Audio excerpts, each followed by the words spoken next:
Hey, we're back. I just visited my spinner rack just a few feet away, and I plucked these sort of at random. I'll be front with you. I don't really. I like to have some balance. Little DC, little Marvel, little indie books once in a while. Okay, well, we got some interesting stuff here. I just came in from taking the dogs out in the rain. He had to go pee, and they were soaked to the skin, and I had to dry them off, chase them around the kitchen, and so just tying my shoe wears me out this age. Okay, well, it's Colossus. Astonishing Tales does have an astonishing record. It's started off with Kazar / Dr. Doom sharing the book, and then became, I think, like the Inhumans for a while, and then shortly after this, Deathlock was the remaining issues before it got canceled with 36 or something. But I think Kazar had his own story, his whole the whole book to his own also. So don't quote me on that, but I thought I'd bring this up. It's such a weird, out of step, freakish, goofy comic from 1974. This it has Dick Ayers on the art, and for some reason, I loved Dick Ayers when he did Sergeant Fury with John Severin inking and embellishing his stuff. Because, in all honesty, Dick Ayers, I liked him on his inks on Kirby and in some other early stuff, but then he started to get kind of sloppy. I'll tell you, I've done my share of crappy inked books that, for a variety of reasons, that kind of bummed me out. But that was a long time ago when I was just getting my feet wet in the comics industry. So I think somehow Dick Ayers, maybe, I don't know, his quality kind of dropped a bit, but he could still do some nice layouts. He did Sergeant Fury for years and years and years with Gary Friedrich, and but his inks were kind of odd. Okay, I'm going to stop bashing on him. He did contribute greatly to, with the Ghost Rider, the original one on a horse, and other stuff. So the Marvel universe would probably suffer a little bit if Dick Ayers wasn't in the mix, because he actually did work his ass off. Anyway, this is really odd. It's sort of it really is like filler. I really get the impression that this was just to kill time until something better came along. That what they did is he took this Colossus character who came from, I gotta look way back when. Whoa. Astonishing Tales. Oh, okay, last 2 issues. But he originally appeared in a Lee Kirby monster tale, this giant Colossus guy who came to life. And they decided, let's dust off every single old character we ever had. And there is kind of a fun Kirby-esque style to it. It's a bit dimmed by Vinnie Coletta's inks. But come on, how about that? That's so cool. It's cool. It's dopey cool is what it is. But you got Fing Fang Foom. I think in his first appearance since the pre-Fantastic Four monster era, and it wouldn't be. Oh, excuse me. It wouldn't be later till like a decade or so later till he actually became in the Marvel firmament, as they say. Mm-hmm. Oh yeah, this was always on the back. It was on the back of a lot of comics, and it was just like, try reading that in the public, and you're trying to catch a girl's eye, and she sees this, and she thinks you're a moron, and goes back to reading the newspaper. So anyway. It's just a very odd look to it. But it's also fun. The storytelling, like I said, it's just sort of there. But so, we have a flashback. So this is basically filler for the flashback of Monsters on the Prowl, which probably recently... Why did my light go out? Okay. There we go. It did it, I think. I don't know. Well, the Colossus, he originally appeared in one of those pre-Fantastic Four 1 comics. And, there it is. That's the Colossus from the time, and then there was other monsters, and this is a photo stat from a Gil Kane cover from a previous issue. That's a stat from the original appearance of Fig Fang Foom. So it's really a lot of padding. So, ooh, Volstagg. I dig Volstagg. So it's fun. It's goofy fun. It's kind of weird picking up the lamppost, same color as him, but that's just, this was the Bronze Age, as I say. Okay. They're like, yeah, whatever. So they show It the Living Colossus actually dies a death at the hands of the Hulk, of all people, because it ended up like an issue 240 something. It was a Carmine Infantino issue written by, I don't know, it wasn't Bill Manilow or something. I don't know. Like, I always say Bill Manilow like he's Barry Manilow. So, okay. Volstagg, come here, you. There. Now they're properly horrified enough viewers.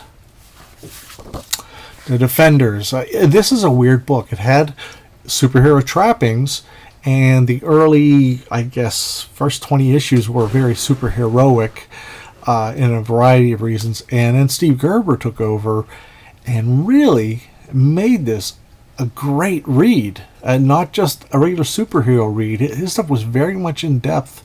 That stuff behind the scenes, but it wasn't just them sitting them hanging out and complaining or whatever. It was just very multifaceted, and this is where I think, before he did this, he was already doing Man-Thing, and Man-Things are sort of like those O. Henry stories, or it's where the Man-Thing shows up, but it's not really about him. He just kind of is a convenience in his own book.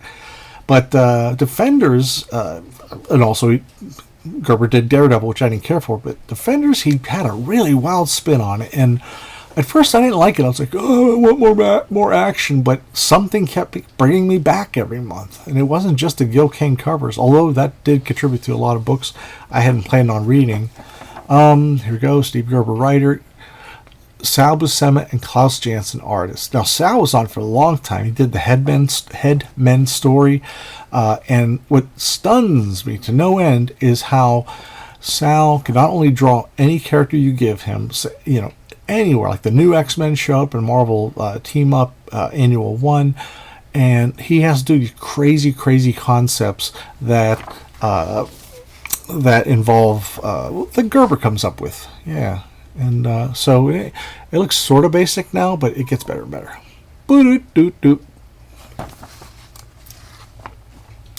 And Doctor Strange, he's trying to escape this plant. They're trapped by the Plant Man, who had his powers increased. And he wants a hefty $10 million from the coffer of the Richmond Enterprise, which is also Nighthawk's secret identity. So they're inside, and there's Kyle Richmond right there. He just got recovered from having brain surgery. Long story on that. Nice little spatter around the mystic art spell casting imagery. Okay, I ran out of words. So he's there with the female Red Guardian who took over for the other one. Long story, but Doctor Strange, his powers have waned greatly, and he realizes it's because he's distracted by Defender's business, and he eventually quits sometime down the road. I can't remember when. So anyway, this guy, at Luke Cage's his office, it's a seedy office over the Gem Theater, 42nd Street, off Times Square. So he gets a call. Power Man for hire, Cage speaking. Huh? The Defenders again? Oh, for crying out loud. But, everyone's got to make a living. Really great. I mean, the storytelling is just really wild. Oh, those things are freaky. It's like 10 years before Mad Balls came out, those toys from the 80s. Well, he's cheering himself until he gets a good clobbering from Luke Cage, the guy you don't ever want to mess with. Even if he's out of focus, you don't want to mess with him. Come on, man. Let's do this together. We're all in this together. I am not reshooting this. My camera gets temperamental sometimes. Yeah, baby. Yeah. Thank you for hanging in, everybody. So, Luke's doing a great job getting clear away from that Plant Man blasty blank. Let's see. Okay. They brought back the Mighty Morphin checklists, which I loved. And, ooh, I'm going to cut that. No. That's a piece of Captain America 112's cover. Valkyrie ends up in prison for destruction and all this other stuff from a fight. And in women's prison, she has these powers. She's super strong, and she's a great. She's a Valkyrie. And the thing is, she ends up in the women's prison, and there's a spell that the enchantress who created her. She's inhabiting the body of Barbara Norris. The spell does not allow her to fight women. It's like she could beat the shit out of any, through a steel door, knock a man down, knock a coterie of men or a bunch of them, however you say it. But she cannot strike a fellow woman because that's how Enchantress did it. Just to F with her. So there's Porcupine. The whole Boza thing's a whole other story, but it's just tremendous fun. It's a lot of fun.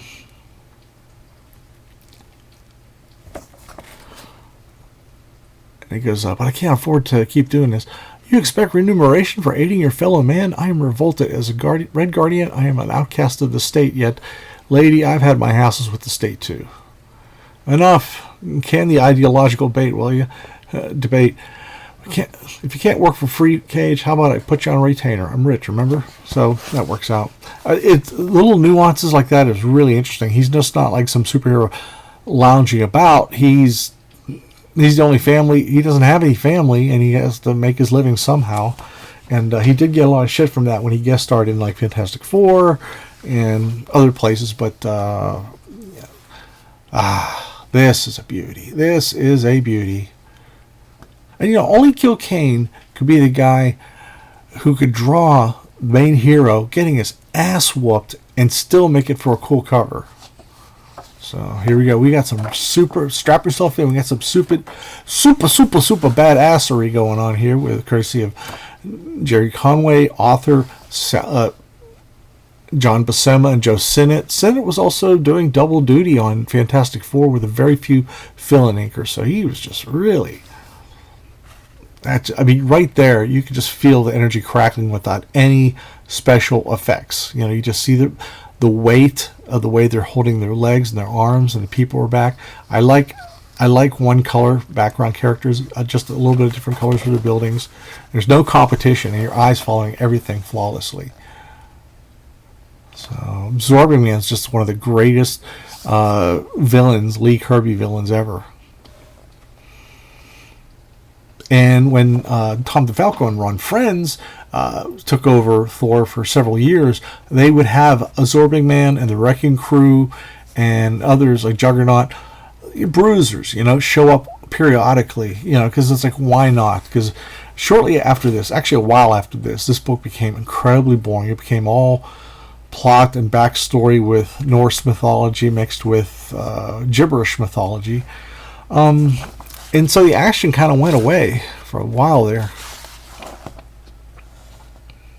Man. That looks like it would break all his bones, even though he's an Asgardian and super strong. There we go. Ouch. So yeah, Absorbing Man, he's just a great guy. He's not a great guy, he's just a kick-ass villain. And then we go to another chapter where Odin has amnesia. I don't remember the whole story behind this, and they're in a little town, and you got your troublemakers like any town. My buddies and I want to have a talk with you, Pop. We're not sure we approve of an old geezer like you hanging around with a young broad. It ain't natural, see? Thy opinion of it is no important to me, brigand. Get thee hence, lest thou doth soon regret thy indiscretion. Hey, frisky old codger, ain't he? So somebody got to teach them manners. Boom, boom, boom, boom. Takes them all out. Love it. Pure John Buscema action. That's so cool. And, everyone's surprised. Look at the detail on this little general store. I mean, when I grew up, I would go to Sharpsburg, where my Aunt Pidgey lived, which is where my mom and everybody on her side of the family grew up. And I was just older young enough to remember there was a general store down the street, and everything was in there. This woman named Rosie ran it, and it was one of those stores where you have to get one of those giant claws to go way up on the top to get like a can of beans or something. So I don't want to hear that.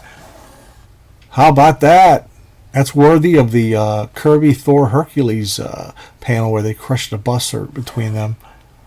So getting really feisty. Oh, no Marvel value stamp for me to Chip Chop. Sif is trying to save Jane Foster, and meanwhile, can even Shang-Chi, Master of Kung Fu, survive the web page of Razor Fist? I love that goofy stuff. This is just what I'm starting to read. Comical books. So he goes to a department store, toy department. What are you, stupid? I can absorb the power of the hammer. Grabs it. Smash my hand. What did you do to my hand? And it was a cardboard Thor hammer toy. Not authorized, I suspect. I mean, unless it was through the Avengers. Who knows? It's so corny, but it's fun. I'm all into corny but fun. Oh, there we go. Made in Japan. So, but I mean, that's the kind of thing that you would see in a Stan and Jack book. Like that kind of. It's fun. It's a great book. Unbelievable. Now we got Charlton Premiere. This was not on my radar for a long time, and then, however, I was rereading one of my old Fred Hembeck collections, and he had mentioned Charlton Premiere with these characters. So I got this like for $2. I got a convention. The second issue is the one I did on the episode that influenced Alan Moore, where like the day after the end of the world by Pat Boyette. I have it on another episode.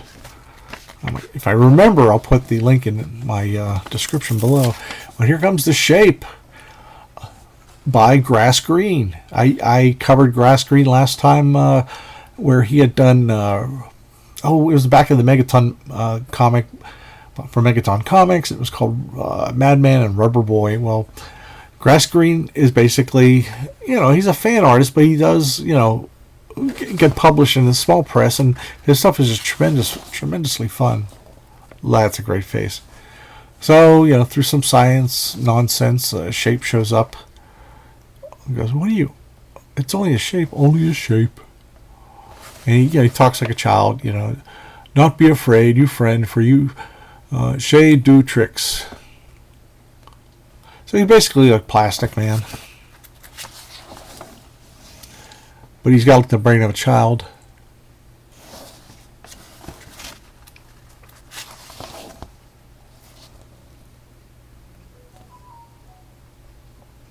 He does a little of everything, The Shape.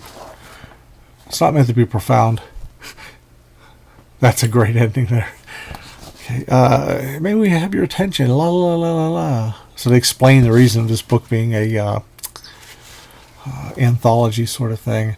Okay, this is the Tyro Team, which is a terrible name, because Tyro basically means like you're new on the scene, you're you're untested.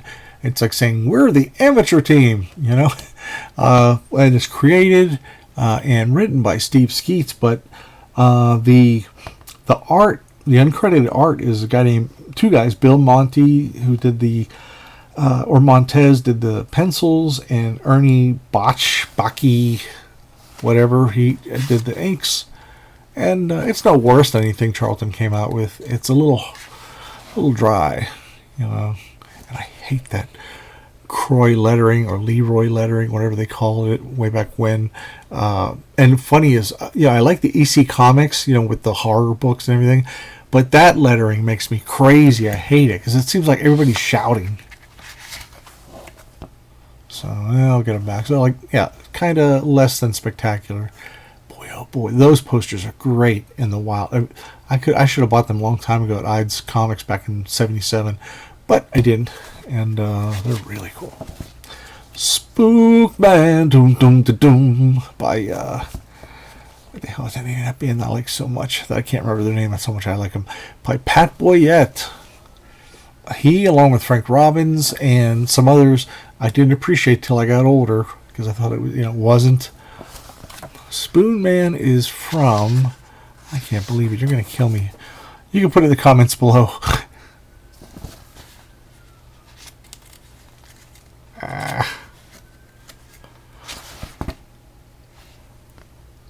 The folds on the faces, really nice stuff.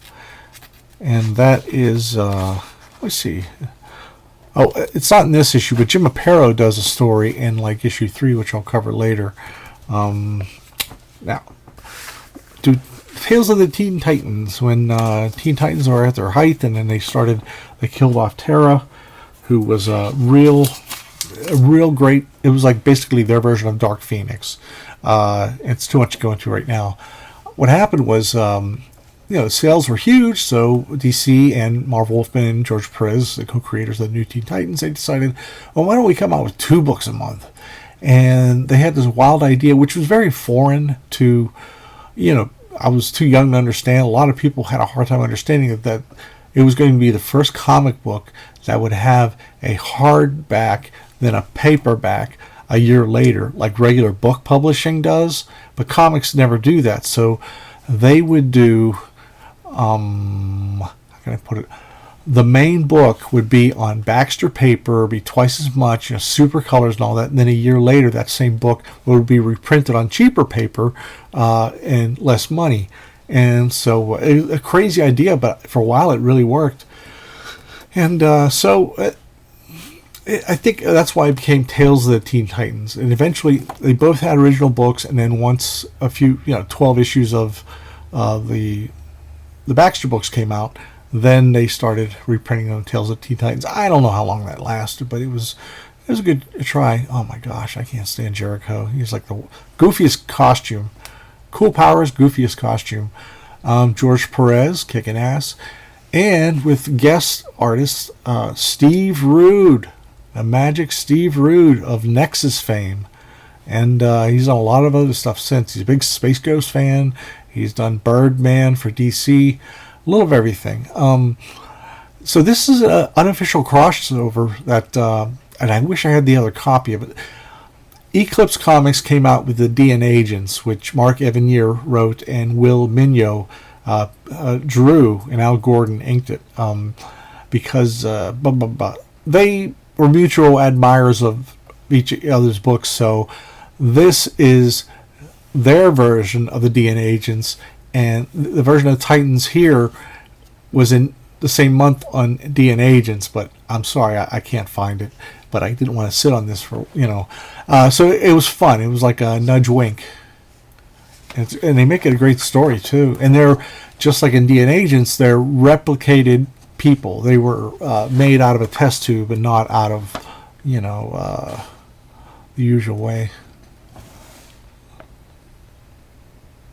Yeah, Al Gordon, inker. He's been great. And I know it blew me away to see Steve Rude doing like a mainstream comic, because Nexus was so inherently his and Mike Barron's. And I also think part of this is not only just to try something different. How about that? Guy gets blown through the room. Look at everybody's faces in reaction. Yeah, I think Rude wanted to, just try something different for for a month, and then also draw attention to Nexus.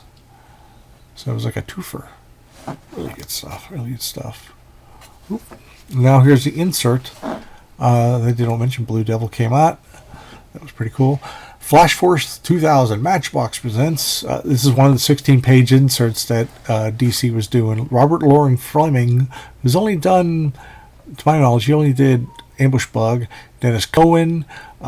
He did Power Man Iron Fist, and Sal Trapani is the cousin of Dick Giordano. And yeah, it's neat. I really didn't read it. I have no real interest in it. It's interesting to see early Cohen. So some more lovely Steve Rude poses. When they're in focus, that is. They are non-life, and all we wish to do is reduce them to the chemicals they were born from. So your shit goes down, but I ain't gonna tell you. Wait, is there any George President back? Because you were advertising it. Hang in there, everybody. Hang in. Oh, yeah. Okay. It's been a while.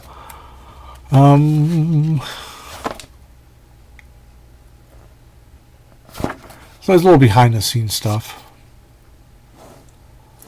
So anyway, I hope you like this, and let me know your opinions below. And I can't believe I can't think of the band who does Spoon Man. It's making me crazy. So especially because I'm a big fan of theirs. But when I'm doing my channels, I'm kind of on the spot. I can't really concentrate on a whole lot. But just my geekdom. Oh yeah. Please hit like, subscribe. Hit the bell for notifications. Please hit the button share if you want to share it to somebody that would really like it. Leave comments below, all kinds of comments, and help me with who that damn band is. I can't believe I'm drawing a blank. And hold on. Hang on, I'm still here. Never fear. Okay, I'm also doing commissions. This is an actual size commission I did on a backer board, a comic book backer board at a convention, and I did it with some rough pencils and mostly with marker. And then this is a cover recreation I did. That's originally 11 by 17, and I just reduced it so you can see it. This instead of doing ambient light, he had the little lines on. I decided to make the torch the source of light, even on the logo and stuff like that. So it took me a while. This one I did a few years ago. Carnage. It was a sketch cover, and just like the headshots, I usually charge $20 plus postage, and I do that at conventions as well. This is an 11 by 17 piece that took quite a while. I'm trying to think of who did it. Some guy I never heard of, but just amazing European artists and South American artists that, I'd like to see more of this kind of art in standard comics, but there's some good guys out there. Good guys, good gals. So anyway, you can hit me up on Facebook, or you can hit me up at drewgeracycomics@gmail.com. And since this is 11 by 17, I'd have to I charge a bit more, but I'm always open for a chit chat and discuss that kind of stuff. I'm not heartless, so don't listen to what everybody says. Okay, all right. Now, as soon as I end this episode, I'm gonna know who the band's name is. Catch you later, guys.